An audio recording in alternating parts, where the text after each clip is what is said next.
I started this program with somebody who suggested we're going back to the October lows. Do you see that? Well, that's been our base case, Scott, as the last few times I've been on the show, really since the start of the year, that we've had that as our base case, that 3,500 would be retested.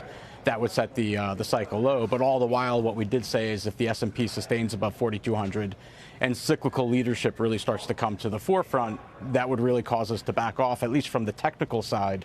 The support for that view, that macro fundamental view, starts to wane. And really what we've had since late last week, starting on Friday, as the S&P pushed above 4,200, you saw small cap and cyclicals really catch a bid.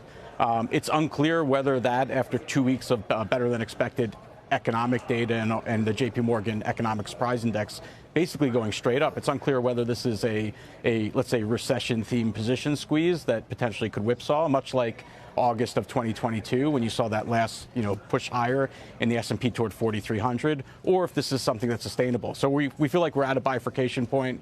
Granted, we are back on our heels here. This is not what we wanted to see given our view.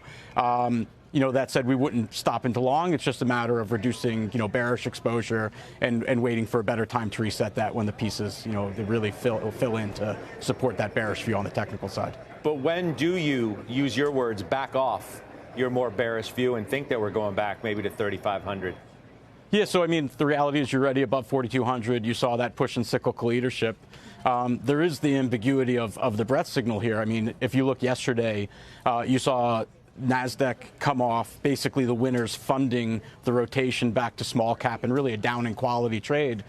So oddly enough, you had the S&P down, but if you look at the breadth metrics, 70% of the S&P 500 was up on the day. So there is this ambiguity right now. We'd like to, give the market some time to trade here. If the S&P is able to stay above 4,200 and you see cyclicals really start to build, support and start to rally, but not at the expense of the recent winners, the NASDAQ, the mega cap growth. If they're both able to go up together, that would be a clear signal to reduce that exposure. For right now, we're willing to give the view the benefit of the doubt, though, because, the reality is when, we do have a macro fundamental overlay that we use on our technical signaling, and that still doesn't look good. I can't explain why the market's been so sticky up here and why it's rallying. But when you look at things like the yield curve, the probability of recession, looking at the economic data, all of those things don't point to a rosy period in the months ahead. No, but how many days do you need? You guys, you technicians are pretty specific. You look at things, I think, in rather absolute terms. How many days of this broadening out of the rally would be enough to say, okay, that's confirmation for me, and now I am backing off my earlier projections?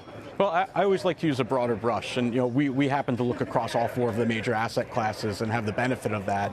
So if you look, let's say if we look at the commodity market, copper's rebounded strongly with the cyclical push higher. That's back into its 200-day moving average, the March-April lows. If that pushes above, if you see the energy sector, the industrial sector, the financial sector firmly move out of its March-May holding pattern along with that, it's an accumulation of things, and I'd say it's definitely not a set number of days. It's definitely not a level on the S&P. It's an array of things that we like to look at. It's much more analog than digital in our framework, rather than saying here's a specific level.